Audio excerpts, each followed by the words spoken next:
Bonjour à toutes et à tous et bienvenue pour ce 6e review de fin de saison 2024 de Formule 1 avec probablement l'écurie la plus décevante de la saison, c'est l'écurie britannique Aston Martin après une année 2023 pleine de promesses, une année 2024 vraiment compliquée. On va passer aux 3 questions que j'avais pour eux en début de saison. La première, c'était l'équipe peut-elle continuer de se rapprocher de Red Bull? On a eu la réponse assez vite, non. Elle s'est éloignée de Red Bull et surtout, on a su plus tard, Red Bull, ce n'était plus la valeur étalon de la grille, ça a été plutôt McLaren et Ferrari, mais ça s'est éloigné de ces écuries-là aussi. À la fin de la saison, c'était compliqué de marquer des points. Donc là, déjà que début de saison 2023, ça va chercher des gros résultats quand même avec Stroll puis Alonso qui va chercher des podiums. Fin de saison 2023, c'était plutôt, on essaie d'aller chercher des points. C'était quand même assez compliqué, mais ça marquait quand même des points, je dirais pas facilement, mais tu sais, ça en marquait quand même. Tu sais, c'était correct, c'était quand même la 5e meilleure voiture. Puis là, vraiment, à la fin de la saison, entre Singapour et Las Vegas, aucune entrée de. Ben, en tout cas, Alonso rentre dans les points à Singapour, puis après, il n'y a pas d'entrée dans les points pour Alonso juste avant le Grand Prix du Qatar. Donc, vraiment, très compliqué Aston Martin la saison. Aucun podium non plus, aucune victoire, bien sûr. La deuxième question, l'équipe peut-elle aller chercher au moins une victoire? Eh bien, non. Ça n'a même pas passé proche. Même pas un podium pour l'écurie Aston Martin. Puis la troisième, c'était Stroll peut-il prouver qu'il mérite sa place en F1?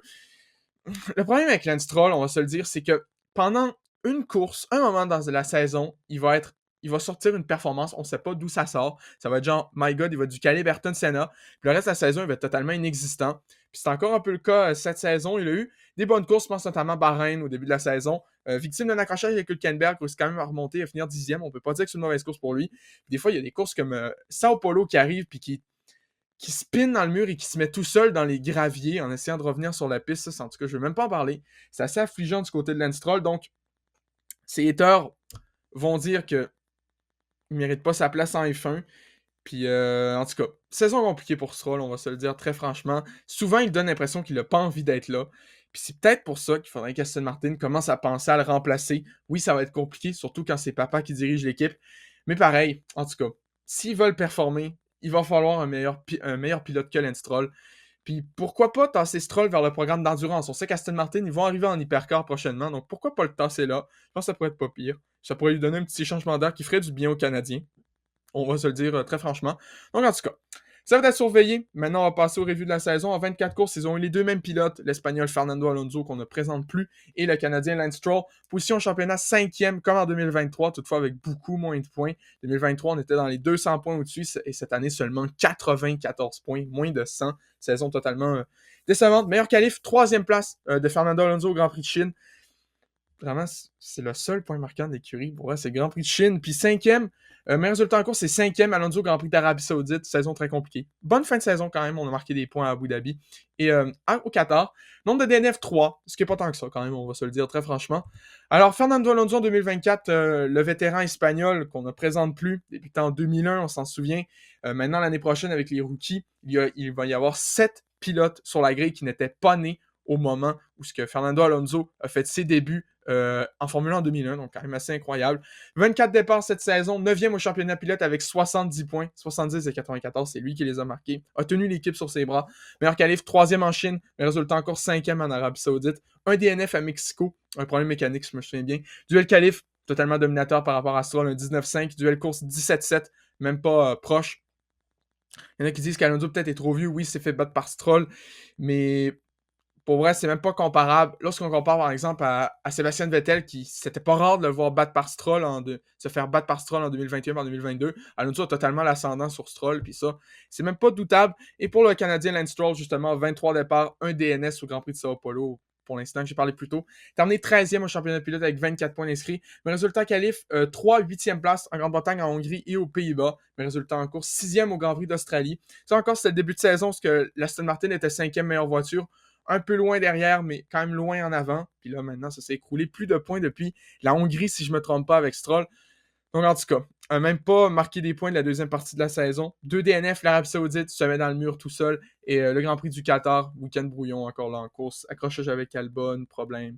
Duel qualif 5-19, duel course 17-17, battu pour une deuxième saison consécutive par Fernando Alonso. Même pas proche pour le Canadien. Pour ce qui est du point fort de la saison, oui, il y a eu la 5e place en Arabie Saoudite, qui était plus tenue du miracle par Alonso, mais le point fort de la saison, je vous dirais que c'est quand même le Grand Prix de Chine. C'est vraiment le seul Grand Prix, je vous dirais, qu'Aston Martin a semblé un peu dans le coup. parce qu'Alonso, déjà, a été très concluant lors de la course sprint, a été sur le podium de la course sprint à un moment, s'est qualifié troisième pour le sprint.